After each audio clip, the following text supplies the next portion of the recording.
recharged.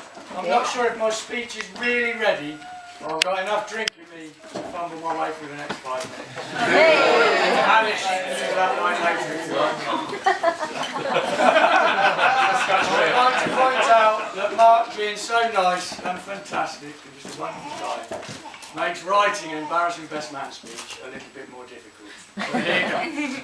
For those of you who don't know, my name is Chris. I've known Mark for, well, we've known each other.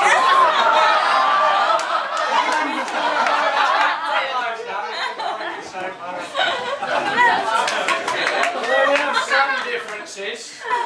I like cider more, Mark likes lager. I like brunettes, Mark likes blondes. I like ladies. But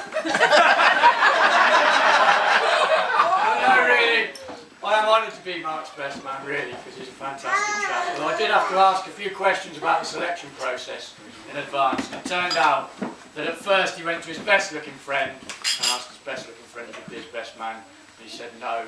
So he went to his most intelligent friend and asked his most intelligent friend if he'd be his best man, and he said no. So he went to his funniest friend and asked if he'd be his best man, and he too said no.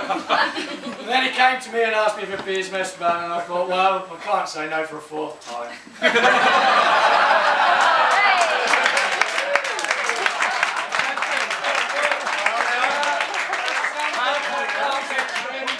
Including park benches, Americans, plonkers and banjo strings.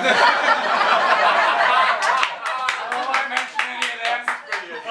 Alan, thank you very much for your help today. I've been told that ushers are like B-days. Nobody knows what they do, but they had a touch of class.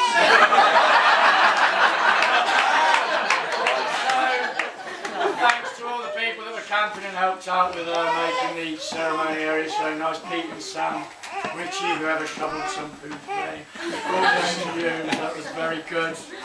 Anyway, Mark Worsley. Sparky, as our friends, some of us like to call him. Oh, Sparky because he's lively, he's full of beans, he's full of ideas. Well, I didn't say good ideas. There was a time when Battle, Cow and Mark and I were on holiday in Cavos, first last holiday at 17, and on the Sunday we were broken, we were hungover, we were skint, we were tired, and Mark came back from the shop with a 6-foot inflatable bottle. I asked his brothers about, separately I asked James and Andy about growing up with Mark, and they both instantly replied to me, "Snot boy!" That's their overriding memory of growing up with Mark. I don't think there's any more explanation. And then when I spoke to Wendy through fits of giggles, she said, "Fiddly diddly!" I thought, this is brilliant. This is a story of genital fixation, Mark getting his bits out playing with them all the time. It wasn't quite that good, but it was good. Mark is obsessed with pushing buttons. Was as a child, still is now, always has to push things. And when he was on holiday in Bournemouth once with his family when he was young, he pushed the button on a car park gate and locked all of the cars in the car park.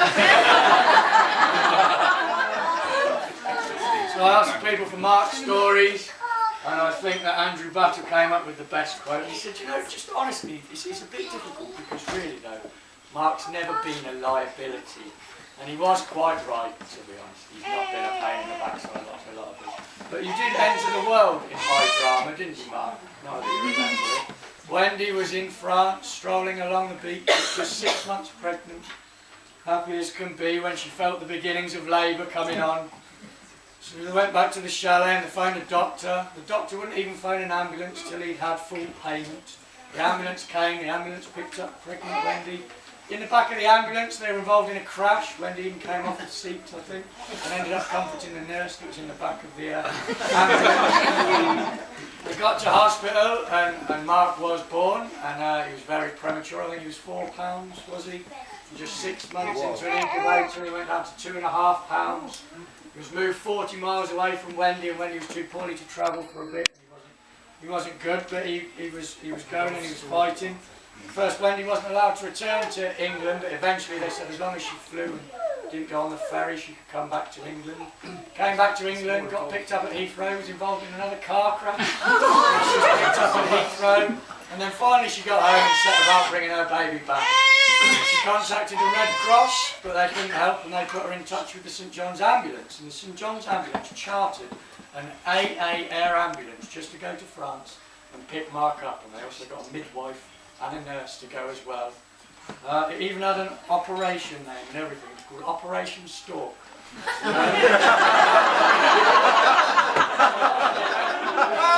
In advance, the midwife, being a very conscientious person like all midwives are, she started knitting some teeny weeny clothes because Mark was so small that no baby clothes would fit him.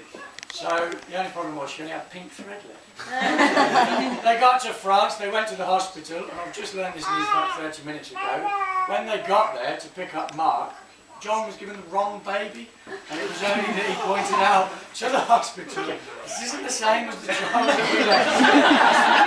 Yes it is. Oh, Wendy, oh no, baby. no, oh no. They only swapped when it was Mark. So, surprise, Mark. Makes so much sense now.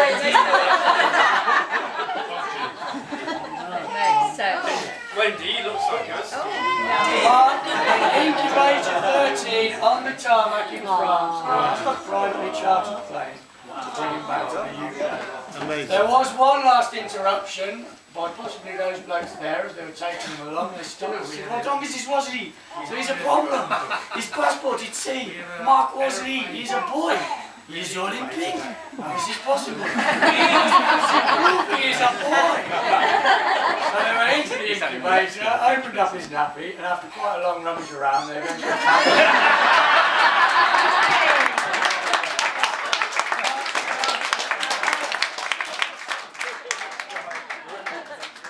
Not put off by any of this, Wendy carried on and had a third child, and they also had James. And there were the 3 Wasley boys. God bless that hair. It's better. I made him cut Ready? it. Oh,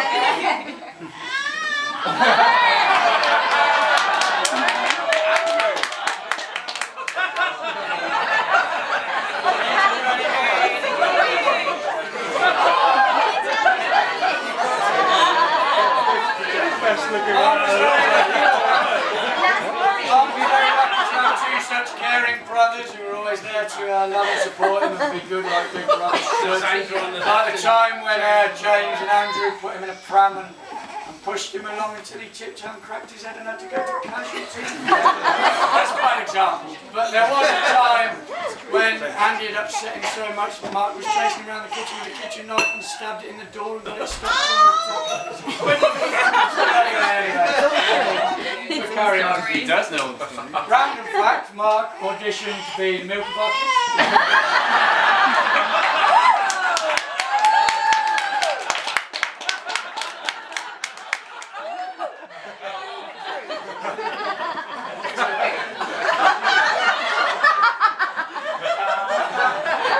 Mark has always been a very good friend though, he really has. He goes above and beyond, he'll do any favour really ask, he pretty much won't take no for an answer.